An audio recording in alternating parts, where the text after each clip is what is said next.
Good afternoon, everybody. Thank you so much for joining me here at the First Alert Desk. My name's Karli Barnett. We want to give you a look at some of the stories that we are following for your Sunday. Happy Easter to all of those who celebrate. Hopefully you're out and about enjoying this absolutely beautiful weather. And if you are out on the go, that's why Atlanta News First wants to keep you in the loop of the stories that our reporters are following and our videographers are following all across the metro. This story is actually a continuation of one that we brought to you yesterday, last night on Atlanta News First. Police in Fayetteville are searching for a Walmart employee who is suspected of killing one person and injuring a child. Our reporter Bridget Spencer, she was out there. She has the story to bring you up to speed and show you an image of the person that investigators are still looking for today. Some shoppers I spoke with tonight say they have lost their sense of comfort and safety when they come to this Walmart like they do on a regular basis. Meanwhile, Fayetteville Police telling me tonight that search is still ongoing. I'm just lost for words. I don't know what to say. Jonathan Gillard is left feeling uneasy after learning about a deadly shooting that happened the night before at his neighborhood Walmart. I can see the difference of the whole vibe was different inside of Walmart. They're usually more upbeat, but now today was kind of different. Police are looking for this man, 19-year-old Adrian Jelks. They say he shot and killed 19-year-old Antavius Holton in the entrance area. In the process, a stray bullet hit an innocent 9-year-old girl who's expected to be all right. It's horrible. I'm appalled that an innocent child is in a Metro Atlanta area hospital with a gunshot wound. Luckily, and thank God, in stable condition. Chief Scott Gray addressed the shooting right after it happened. He says Jelks left the scene and police are canvassing the area and working hard to track him down. Do not make contact with this individual. You see him, call law enforcement immediately. Additionally, police arrested 19-year-old Sandra Romero Nunez in connection to the shooting. A woman who wished to remain anonymous says she was just dropping off a friend the night it happened, and that's when she saw the chaotic scene out front. I seen the guy laid out right there, shot. And then behind him on the other side of the door, a little girl was shot. The store was open the day after, but not without a Fayetteville police car parked out front. They honestly need to do some type of better security measures for major public places like this. Now, Walmart did issue a statement to Atlanta News First. They are saying that they are certainly heartbroken by this tragedy, and they are working with police to figure out what happened here.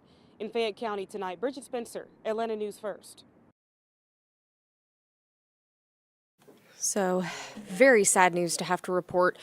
Fayetteville Police are staying on top of this case. We will continue to bring you any updates here at Atlanta News First, but one life lost, another life, a small child's life impacted by this. Sad news to have to report, but again, police are asking for your help. If you have seen the image on your screen, you are urged to call 911 right away. Police are actively searching for this suspect. This next story, we are going to go to Cobb County. Investigators were on the scene of a townhome fire. There we go. Cobb County Fire and Emergency Services say that units found heavy fire and smoke on arrival from a suspected grease fire. This is in Mableton. Crews working quickly to contain that fire to only one unit. 2 others did receive smoke and water damage, though.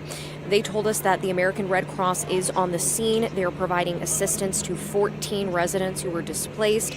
They did say that there were working smoke alarms and everybody was able to get out safely. That's the good news. We have this cell phone video here provided by an Atlanta News First viewer. You can see all of that smoke just going up into the air.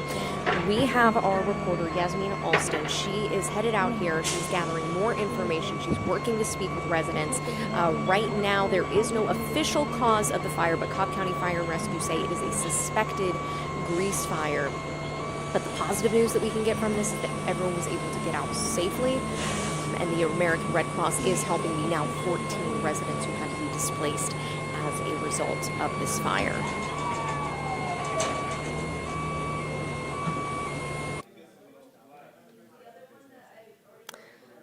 All right, I see that some of you are joining us here on YouTube. Where is everyone, King? Well, we're right here. I'm sure a lot of people are out and about enjoying their holiday with their families, but that's why we want to keep you updated in the loop. Taisha, I hope I'm saying your name correctly. Yes, very sad news to have to report. LRD wants to know, isn't that an army town? All the soldiers and veterans and nobody saw anything. I'm not sure if you're referring to the Walmart story, but the image was captured on surveillance cameras, and so now it's just a matter of finding this person, and that's why investigators are asking for the public's help if anybody knows any information.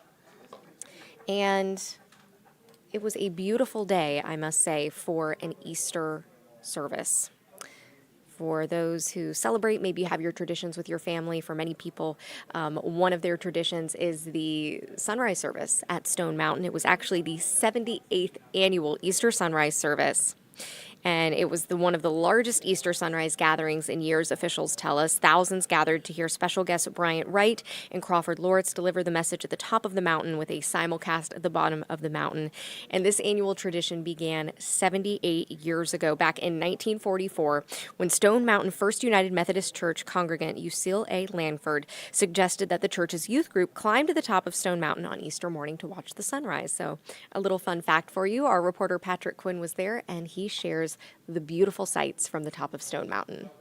Bad news everywhere you turn, and we have the ultimate good news today, so it's a joy to be able to focus on good news on Easter morning. The sun sneaking over the Atlanta skyline with 21-mile-per-hour winds, thousands crowded on top of Stone Mountain for its 78th annual Easter sunrise service, including Sean Michael Reed and his family from Lawrenceville. It's just the energy you get from being up here, seeing the sunrise, being with other believers, and everyone making that same sacrifice. It just makes you feel like connected to everything. A community connected in a world often defined by division. We spoke with pastors Bryant Wright and Crawford Loritz as the bells tolled before the sun broke. But I think it's significant that Crawford and I are preaching this service together when you think about even the racial history of events around Stone Mountain and even the carving on the side of the mountain. It's significant that you have two pastors, black and white, that are proclaiming the good news of Jesus Christ, and we're very thankful to do that together. The sunrise service tradition at Stone Mountain started back in 1944.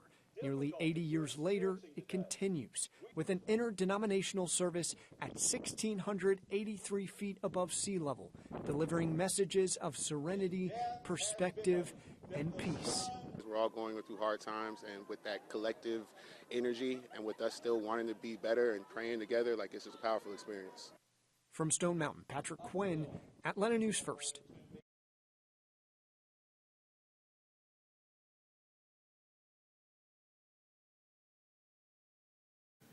I mean, just absolutely beautiful. I did see it looked kind of breezy. We saw some people with their hoodies on.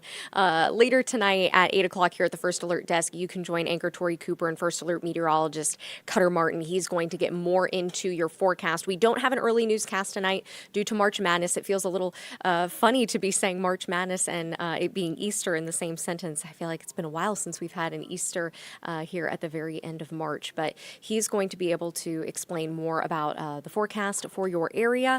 Thankfully, we have lucked out with a beautiful Easter Sunday, but do keep in mind we have a First Alert weather day that is coming up on Tuesday, so you're going to want to keep an eye on that. All right, well, we thank you all for joining us here.